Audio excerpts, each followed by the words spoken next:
What's up, tribe? How you guys doing? Go ahead and hit that subscribe button, and I hope you like this video. This is 90 Day Fiancé Season 9, Episode 5. I think the numbering is off on my titles, but I'll fix it, so I apologize. So we start off with Coben and Emily, child. Listen, Emily is breastfeeding her baby in the middle of the living room in front of everybody, and Coben feels some kind of way about it.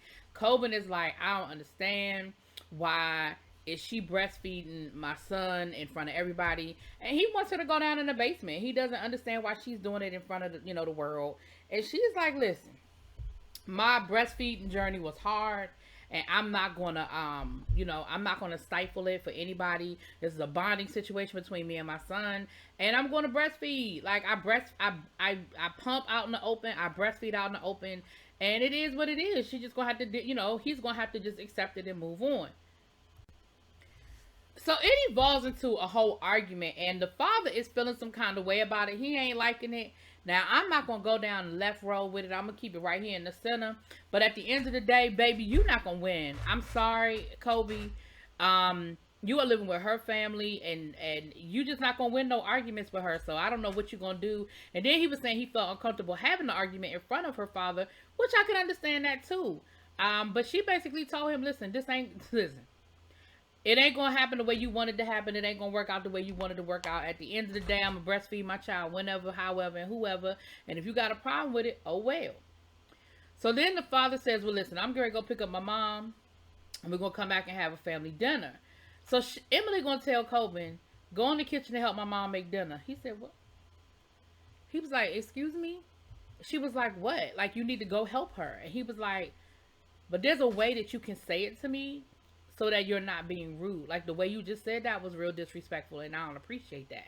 There's a way that you can say it that don't come off that way. So she was like, okay, you're right, fine. Do you mind going in the kitchen to help my mom make dinner? He was like, sure.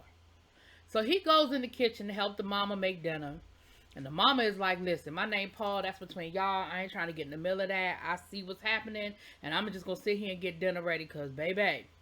So they're having dinner, and they end up having a conversation basically asking Coben, like, who's in charge of things where you're from? And he was like, the man. And they were like, oh, okay, well, we have to be the ones to let you know that Emily run things around here. Emily is in charge. So, like, you need to go ahead and just go ahead and wrap your brain around that. And I was like, what? Like, that ain't Emily don't even work. What are you talking about? How Emily running a house that she don't pay no bills in? Bye, I wish I would. So then, later on that night, there's time for them to put the baby to sleep, and she's showing him, the nighttime routine or whatever. And of course, the baby sleeps with her. So she got the baby in the bed. She trying to breastfeed the baby. And of course, they don't have the space that they normally used to having because Coben's in the bed now. And she was like, oh my gosh, he's just disrupting our routine, and this just isn't working out the way I thought it would work out. Girl, he been there for 24 hours. Calm down. And he was like, she told me she was gonna, get him off of breastfeeding, and that, she would put him in his own bed. Like, certain things she promised him before he got there, as far as the baby not sleeping in the bed with them, as far as the baby not being breastfed, because the baby is like 17 months old. He thought the baby would be done with the breastfeeding. Baby, at the end of the day, he ended up having to sleep in a whole nother bedroom. And he is not happy about it. Well, I wouldn't be happy about it either. No wonder she was pressed for y'all to go stay at the hotel that first night. Because she was like, oh, not only is it going to be hard for us to get a little nookie, baby, we're not even going to be in the same room. Girl, you're going to have to wean that baby because things are different now. And I understand, it's not fair to totally, like make the baby go cold turkey, but you knew that man was coming. And there's certain things now, the breastfeeding thing, listen, a mother knows when it's time, I guess.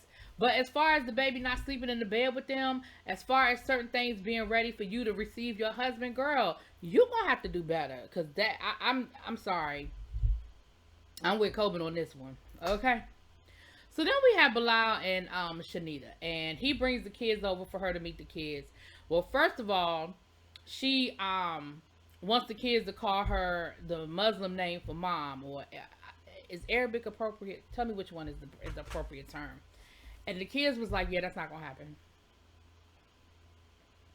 Like, I don't know what we gonna call you, but we ain't calling you mama in any language. We ain't calling you mama in English, Arabic, Muslim, Spanish, French. We not nothing, none of that.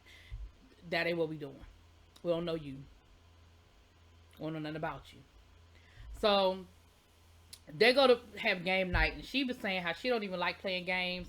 She said when her family gets together to play games, she be on the sideline. Playing games ain't her thing. That's not how she like to move. That ain't how she roll. That ain't her thing. So then kids come up again, and once again he's sidestepping and he tap dancing around it about them having kids. And she's like, listen, I really want to have, I know that I want children. And at first he was talking like he wanted kids, but now he's sort of changing up, how he feels a little bit. And I sort of feel some kind of way about that because, like, I gave up everything to come here, and I'm 37 years old, and I need to go ahead and I need to get this party started if that's what I'm going to do. And having kids is very important to me. So then we see her call, I believe it's her sister. And she's voicing her frustration to her sister about it. Like, listen, I told him this is what I wanted, and I was very clear about what I wanted. I was very clear about what my requirements were. And now I feel like he's trying to change the rules.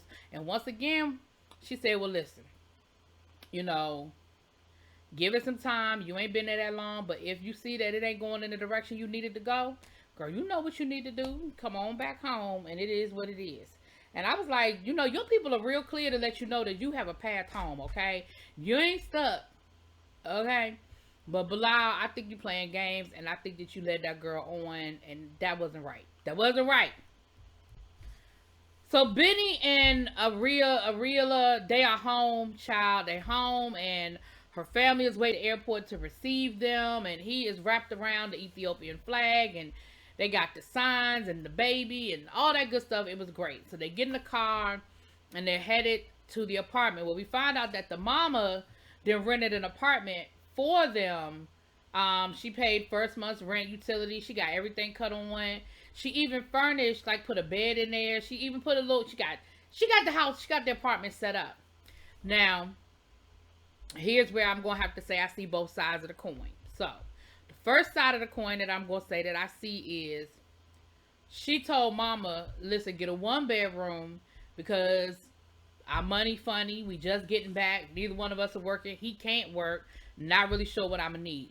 Mama decided, y'all need a 2-bedroom. You got a baby. You need the space. So she rents them a 2-bedroom apartment. So after she shows them the apartment and everything, she said, well, I need to know when y'all going to be able to take over these bills. And the daughter was like, well,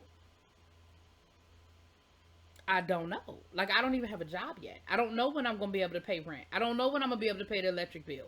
I mean, I appreciate everything you did for me, but I didn't ask you to get a 2-bedroom. I didn't ask you to get high-speed cable hooked up. Like, you built in a lot of bills that I didn't ask you to do. I appreciate it. Don't get me wrong, but you're really putting a lot on me. Like, our first night here, like, we literally have been traveling for 48 hours. We ain't slept. We barely ate. Like, we're tired, and you're really asking me to let you know when I can start paying bills. And I don't know. I don't have a job. So, of course, Benny feels some kind of way because he was like, well, I want to help. I can't. There's really not anything I can do right now. I really wish I could. I really want to do more. And I see both sides of that coin. Like, mama did a lot. She got y'all set up. Y'all don't have to live in her living room. She did take care of the first month's rent. But the flip side is I understand where she's coming from, too, to say, but I didn't, like, a 1-bedroom with the lights on is what I asked you to do. Like, I didn't ask you to get Wi-Fi and a 2-bedroom. Like, you added a couple of $100s to a bill I already didn't know how I was going to pay. And yes, I appreciate you doing this, and I'm going to take over the bill as soon as possible. But tonight this ain't the night for me to have that conversation. Like, I don't have the answer that you need right now. I don't know. And you're asking me to make a decision. I don't know.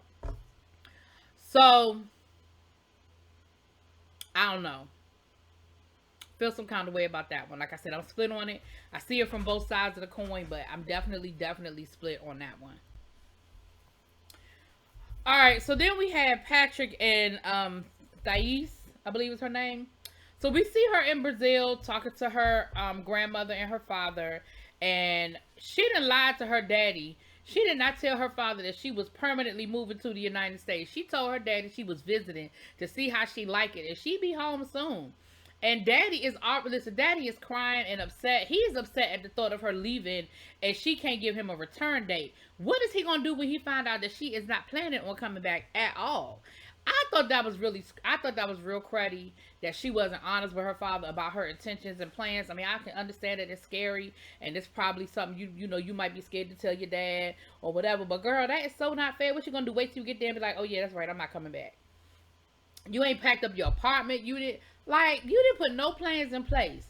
And her father is like boo hoo-hooing. Like he is bawling, like crying. Like I felt so bad for him. So she gets here, and of course, first thing out her mouth is she's complaining about not wanting to share the house with the brother. And Patrick was like, listen, she was like, I really don't want to have a roommate. And she was like, but it's not a roommate. That's my brother. Like, it's not a roommate. It's my brother.